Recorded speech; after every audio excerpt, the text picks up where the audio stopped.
ప్రభు యేసుక్రీస్తు వారి శ్రేష్టమైన పరిశుద్ధమైన ఉన్నతమైన నామములో మీ అందరికీ కూడా వందనాలు చెల్లించుకుంటున్నాను. ఈరోజు వాక్య ధ్యానం నిమిత్తము మనందరం పరిశుద్ధ గ్రంథము తెరుద్దాము. పరిశుద్ధ గ్రంథము తెరిచి లూకా సువార్త 2వ అధ్యాయము 37వ వచనం మనం చదువుకుందాం. లూకా సువార్త 2వ అధ్యాయం 37వ వచనం. 84 సంవత్సరాలు విధవరాలై ఉండి దేవాలయము విడువక ఉపవాస ప్రార్థనలతో రేయింబగళ్ళు సేవ చేయుచుండెను. లూకా సువార్త 2వ అధ్యాయము 37వ వచనం మనం చదివినాం. కొన్ని రోజుల నుంచి ఒక భాగాన్ని మనం ధ్యానిస్తున్నాము. అదేమిటంటే దేవుని నమ్మిన బిడ్డలుగా ఉన్న మనము వేటిని విడిచిపెట్టకూడదు అని ధ్యానం చేస్తున్నాం. అందులో మొదటిగా మనం ఏమి చూసామంటే దేవుని యొక్క ఉపదేశములు, దేవుని యొక్క వాక్యాన్ని, గాడ్స్ ప్రీచింగ్స్ని విడిచిపెట్టకూడదని మనం ధ్యానం చేసాం. రెండవదిగా ఏమి చూసామంటే ధైర్యాన్ని విడిచిపెట్టకూడదని, గాడ్స్ పవర్, ధైర్యాన్ని విడిచిపెట్టకూడదని మనం ధ్యానం చేసాము. మూడవది ఇక్కడ ఏమి చూస్తున్నామంటే ఇక్కడ మనకి ఒక వృద్ధురాలు కనబడుతుంది. ఆమె యొక్క వయసు 84 సంవత్సరాలంట. ఆమె విధవరాలై ఉండి దేవాలయం విడువక ఉపవాస ప్రార్థనతో రేయింబగళ్ళు సేవ చేయుచుండెను. ఈ రోజున మూడవ మాట అంటే ఒక విశ్వాసిగా ఉన్న నీవు నేను దేనిని విడిచిపెట్టకూడదంటే ఇక్కడ ఆమె దేవాలయాన్ని విడిచిపెట్టడం లేదంట. అంటే మనం ఏమి అర్థం చేసుకోవాలంటే దేవుని సన్నిధిని అక్కడ ఆ స్త్రీ విడిచిపెట్టడం లేదని ఈ రోజున ఈ మాటను బట్టి నీవు నేను కూడా ఆలోచన చేద్దాం. కాబట్టి ఈ రోజున ఈ మాటలు వింటున్నప్పుడు మనము విడిచిపెట్టకూడని ఇంకొక విషయం ఏమిటంటే దేవుని సన్నిధిని ఎప్పుడూ కూడా మనము విడిచిపెట్టకూడదు. దేవుని సన్నిధిని ఎప్పుడూ కూడా మనము నిర్లక్ష్యము చేయకూడదు. ఇక్కడ చూసినది ఈ మాట ఎవరి గురించి అంటే అన్న అనే ఒక ప్రవక్తి గురించి ఇక్కడ మాట్లాడుతున్నారు. యేసుక్రీస్తు ప్రభువారు జన్మించిన తర్వాత ఆయనకు సున్నతి చేయించడానికి యెరూషలేములోనికి అక్కడ దేవాలయం తీసుకెళ్ళిన తర్వాత అక్కడ సుమయేను అనే ఒక మనిషి కనబడుతుంటాడు. అదే దేవాలయంలో ఇక్కడ అన్న అనే ఒక స్త్రీ కూడా కనబడుతుంటుంది. ఆమెకు వివాహమైన తర్వాత 7 సంవత్సరాల తనక ఆ మ్యారేజెస్ అయిపోయిన తర్వాత భర్తను కోల్పోయిన తర్వాత ఆమె విధవరాలుగానంట. ఆ వయసు వచ్చేటప్పుడు 84 సంవత్సరాలు ఆ స్త్రీకి ఉంది. ఆ స్త్రీ ఎటువంటి విధంగా చూసినప్పటికీ కూడా ఒక విధంగా ఆలోచన చేసినట్టు ఆమె ఒక దీనస్థితిలో ఉంది. ఒక దీనస్థితిలో ఉండి, ఒక ఆధారం లేని స్థితిలో ఉండి ఆమె చేస్తున్న పని ఏమిటంటే దేవాలయంలో విడువకంట రేయింబగళ్ళు ఆమె ఉపవాస ప్రార్థనలు చేస్తుంది అని ఈ రోజున ఈ మాటలు బట్టి నీవు నేను కూడా ఎంతో ఇన్స్పైర్ అవ్వాలి. అటు ఉపవాస ప్రార్థనలు చేస్తూ రేయింబగళ్ళు ఉంటున్న స్త్రీ ఒక యవ్వనస్తురాలు కాదు. 84 సంవత్సరాలు ఒక వృద్ధాప్యంలో ఉన్న ఒక ఆమె ఏమి చేస్తుందంటే ఉపవాస ప్రార్థన చేస్తూ దేవాలయాన్ని విడిచిపెట్టడం లేదంట. అంటే దేవుని యొక్క సన్నిధిని విడిచిపెట్టడం లేదంట. ఈ రోజున నీవు నేను ఏ రీతిగా దేవుని సన్నిధికి ప్రాధాన్యత ఇస్తున్నాము. కొంచెం పరిస్థితులు ప్రతికూలంగా ఉన్నాయంటే మనము దేవుని యొక్క సన్నిధి నుంచి దూరంగా వెళ్ళిపోతాం. లేదా మనకు పరిస్థితులు అన్ని అనుకూలంగా ఉన్నాయంటే దేవుడు మనకు జ్ఞాపకం రాడు. దేవుని సన్నిధి మనకు అన్ని బాగా ఉన్నప్పుడు కొన్నిసార్లు జ్ఞాపకం రాడు. లేకపోతే మనకి పరిస్థితులు ప్రతికూలంగా ఉన్నప్పుడు కూడా దేవుని సన్నిధి మనం విడిచిపెట్టి వెళ్ళిపోతూ ఉంటాము. కానీ ఇక్కడ ఆ స్త్రీని బట్టి నీవు నేను ఏ విధంగా ఇన్స్పైర్ అవ్వాలంటే ఆమె అటువంటి స్థితిలో ఉన్నప్పటికీ, ఒక వృద్ధాప్యంలో ఉన్నప్పటికీ, ఒక ఆధారమైన పరిస్థితులు ఉన్నప్పటికీ ఆమెంట దేవుని సన్నిధికి ఎంతగానో ప్రాధాన్యత ఇచ్చింది. ఈరోజు ఈ మాటలు వింటున్నప్పుడు ఈ యొక్క 2025 సంవత్సరంలో ఒక తీర్మానం తీసుకుందాం. ఏ ఒక్క ఆదివారము కూడా నీవు నేను ఏంటంటే ఆ దేవుని సన్నిధిని విడిచిపెట్టకుండా ఉండాలి.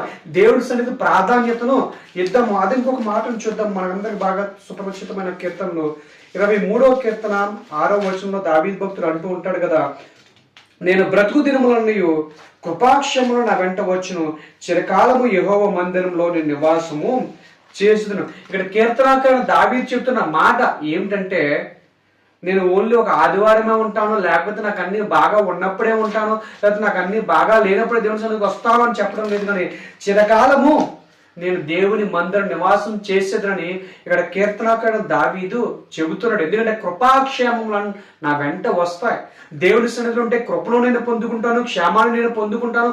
దేవుడి సన్నిధిలో నేను చిరకాలం ఉంటానని ఒక దావీదు తీసుకున్న తీర్మానాన్ని నీవు నేను ఈ రోజున తీసుకోగలమా? దేవుని సన్నిధిలో నీవు నేను కనబడాలి. ఆయన నామములు ఎక్కడైతే 2-3 ఏకము కూడి ఆయన నామను ఏకీపిస్తారు అక్కడ దేవుని సన్నిధి కనబడుతుంది. ప్రతి దేవుని సన్నిధిలో నీవు నేను మాక్సిమం కనబడే వాళ్ళగా ప్రయత్నం చేద్దాం.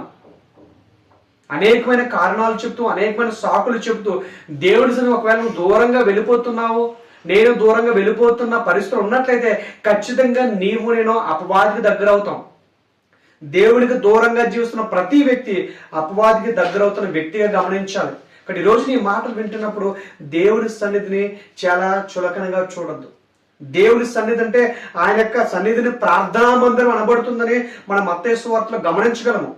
ఆయన సన్నిధిలో చేసిన ప్రతి ప్రార్థనకు దేవుడు జవాబునిస్తాడు. జవాబు రావడం ఆలస్యం అయితే అవశ్యమే, కానీ ఖచ్చితంగా దేవుడు జవాబిచ్చే దేవుడిగా ఉన్నాడు. ఈరోజు నీ మాటలు వింటున్నప్పుడు దేవుడి సన్నిధిని విడిచిపెట్టని విశ్వాసిగా నీవు నేను కనబడాలి. అందుకే ఇంకొక మాట ఉంటుంది, కీర్తనలు 16:11. కీర్తనలు 16:11 ఒక చక్కని మాట కనబడుతుంటుంది. కీర్తనలు 16:11.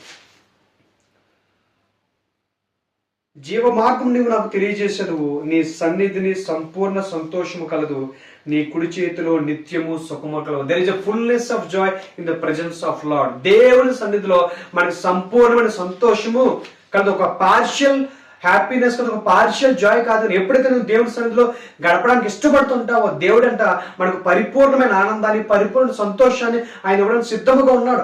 ఆయన సన్నిధిలో ఉన్న ప్రతి ఒక్కటి ఆయన మనకి ఇవ్వడానికి సిద్ధముగా ఉన్నాడు. ఈరోజు నీ మాటలు వింటున్నప్పుడు ఒకటే జ్ఞాపకం పెట్టుకుందాం, ఆయన సన్నిధిలో సంపూర్ణమైన సంతోషం కలదు. కాబట్టి ఆ సంపూర్ణ సంతోషం నీవు నేను పొందుకోవాలంటే we must be in the presence of lord.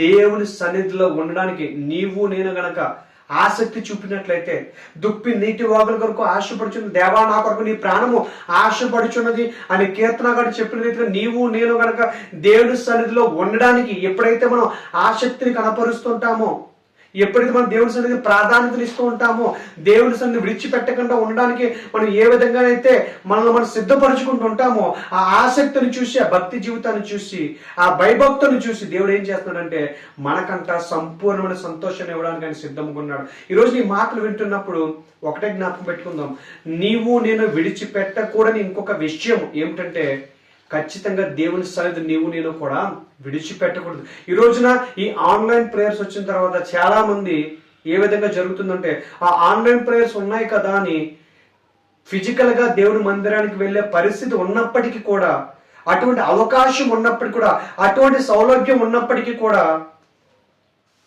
ఏం చేస్తున్నామంటే కొన్నిసార్లు ఎటువంటి విశ్వాసులుగా మనం మారిపోయామంటే ఆన్లైన్ ప్రేయర్స్కి మనం పరిమితం అయిపోతున్నాం. అనుకోని పరిస్థితుల్లో, లేకపోతే మనకు పరిస్థితులు ప్రతికూలంగా ఉన్నప్పుడు, మనం వెళ్ళలేని పరిస్థితుల్లో ఉన్నప్పుడు, లేకపోతే మనం ఒక ప్రయాణాల్లో ఉన్నప్పుడు ఓకే, అంతేగాని మనకి పరిస్థితులన్నీ అనుకూలంగా ఉన్నప్పటికీ కూడా ఆ ఆన్లైన్ పరిచర్యనే, లేకపోతే ఆన్లైన్లో దేవుని వాక్యం వింటే చాలే ఆదివారం అనే రీతిలో నీవు నేను ఉన్నట్లయితే ఖచ్చితంగా నీవు నేను సరి చేసుకోవాల్సిన సమయము. మనం లేవలేని పరిస్థితుల్లో, లేకపోతే మనం ఏదైనా ఒక ఇంపార్టెంట్ ప్రయాణాల్లో ఉన్నప్పుడు మాత్రమే ఆ ఆన్లైన్ని ఒక ఆల్టర్నేటివ్గా మనం యూజ్ చేసుకోవాలి. కానీ దాన్నే మనం ఒక పర్మనెంట్ సొల్యూషన్గా పెట్టుకున్నట్లయితే ఖచ్చితంగా నీవు నేను దేవుని సన్నిధికి ప్రాధాన్యత ఇవ్వని వారిగా కనబడుతున్నాం, దేవుని సన్నిధి విడిచిపెడుతున్న వారంగా కనబడుతున్నాం. కాబట్టి ఈ రోజున ఈ మాటలు వింటున్నప్పుడు ఒకటే జ్ఞాపకం చేసుకున్న ప్రియమైన సహోదరి సహోదరుడా, దేవుని సన్నిధిని నిర్లక్ష్యం పెట్టద్దు, దేవుని సన్నిధిని విడిచిపెట్టద్దు. ఆయన సన్నిధి ఎప్పుడైతే విడిచిపెట్టకుండా ఉంటామో ఆయన సన్నిధిలో ఉన్న సంపూర్ణమైన సంతోషాన్ని, ఆ చిరకాలము కృపాక్షేమములు వస్తూ ఆయన మందిరము ప్రార్థనా మందిరం అనబడుతుంది. కాబట్టి ఆ ప్రార్థనా మందిరం చేసే ప్రతి విన్నపాన్ని ఆయన విని మనకు తగిన సమయంలో తన చిత్తానుసారంగా జవాబునిస్తాడు. అటువంటి కృపను ఈ మాటలు వింటున్న మనందరికీ సమయంలో దేవుడు అనుగ్రహించును గాక. ఆమేన్.